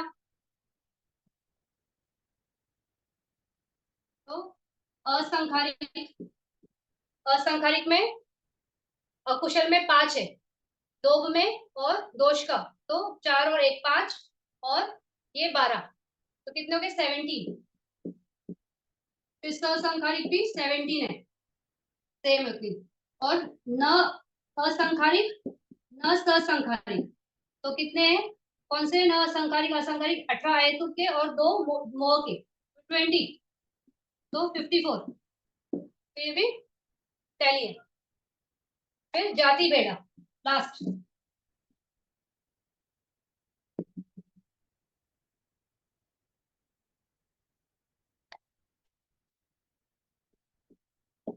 जाति यानी प्रकार, तो अकुशल के चित्त कितने हैं? 12। कुशल चित्त कितने हैं? 8। विपाक चित्त कितने हैं? वहां पे कितने थे विपाक? 15, और यहाँ के 12। विपाक हाँ 8, सॉरी 8, तो 15 प्लस 8 23। और क्रिया चित्त 3 अहेतुक में है, और 8 यहाँ पे, तो 11, तो 54। तो जाति वेड़ा से भी हमारा टैली होता है। तो आज हमने क्या किया? कामावचर कुशल चित्त देखा, जिसमें 8 कुशल चित्त है, 8 विपाक चित्त है, 8 क्रिया चित्त है, और किस तरह से उस ज्ञान संयुक्तम होते हैं और ज्ञान विपरीतम होते हैं। तो ज्ञान संयुक्तम यानी कि त्रिहेतुक चित्त है, ज्ञान विपरीतम यानी द्विहेतुक चित्त है। फिर ज्ञान संयुक्तम चित्त उत्पन्न कैसे होते हैं? जब अगर हमने प्रज्ञा के क्षेत्र में किसी को हेल्प किया है, कुछ उसमें हमने मेडिटेशन ज्यादा किया है, हमने कोई कर्मा करते वक्त ऐसा भावना रखा है कि हमें ये ज्ञान संयुक्त चित्त से हमारी उत्पत्ति हो, तो ज्ञान संपीतन चित्त से उत्पत्ति होती है। और जब अगर आपको ज्ञान संपीतन चित्त होता है, तो ही आप विपश्यना कर सकते हो, तभी आप धम्मा की चीजें लर्न कर सकते हो, क्योंकि प्रज्ञा की बात है। अगर प्रज्ञा का हेतु ही नहीं है, तो आप इस क्षेत्र में आपको ना इंटरेस्ट होता है, ना आपको मिलता है नॉलेज, और ना आप समझ सकते हो। तो ज्ञान संयुक्तम है, तो जितने लोग भी विपश्यना करते हैं, सब ज्ञान संयुक्तम चित्त वाले हैं, सब त्रिहेतुक है। और जो भी आभि धम्मा या बाकी धम्मा बुक्स पढ़ते हैं, तो वो भी त्रिहेतु वाले ही है। तो त्रिहेतुक इस तरह से, त्रिहेतुक से द्विहेतुक हम कभी कन्वर्ट ना हो, इसके लिए हमें सजगता रखनी है कि कोई भी कमा करेंगे तो कमा करने के टाइम, कमा करने से पहले, टाइम एंड आफ्टर, तीनों टाइम पे अपनी क्वालिटी ऑफ चित्ता को सुपीरियर रखेंगे, क्योंकि इंफीरियर रखा तो डिमोशन हो जाएगा और द्विहेतुक में आ जाएंगे। और द्विहेतुक में आ गए तो भले बुद्ध शासन में उत्पन्न हो गए, तो भी हमें धम्मा नहीं मिलेगा। और भले हम मैत्री बुद्ध के टाइम भी उत्पन्न होंगे तो भी हम उनके आजू बाजू से घूमते रह जाएंगे और मुक्ति नहीं मिलेगी। तो द्वि हेतुक नहीं होना है, त्रिहेतुक ही रहना है। इसके लिए फिर 10 क्रियावटु है। दान देना, शील में रहना, भावना करना, धम्मा के बारे में सुनना, पढ़ाना, ये सब चीजें। कोई दान देता है तो उसका अनुमोदन करना। तो ये सब चीजों से हम अपना ज्यादा से ज्यादा कुशला का संवर्धन कर सकते हैं। और कुशला का संवर्धन करना ज्यादा इजी है और आसान है। हमें मालूम नहीं होता है तो हम नहीं कर पाते, लेकिन अब से सजगता से ज्यादा कुशला के क्षेत्र में काम करेंगे तो ज्यादा से ज्यादा हमारे लिए फायदा है, दूसरों के लिए भी फायदा होगा, क्योंकि हमको देख के वो लोग भी मोटिवेट होंगे कि ऐसे करना है। तो इस अंडरस्टैंडिंग से हम करेंगे। तो अभी ऑलमोस्ट 10 o'clock है, किसी को क्वेश्चन है तो पूछ सकते हो आप।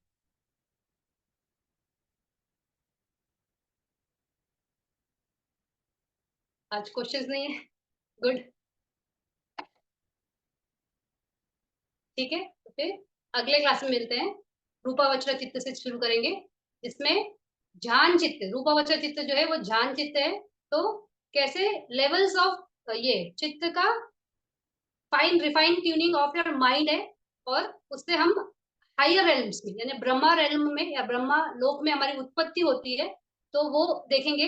लेकिन समझ लेना, लेकिन काम हम लोकोत्तर चित्त के लिए करेंगे, क्योंकि that will be the wise choice to do.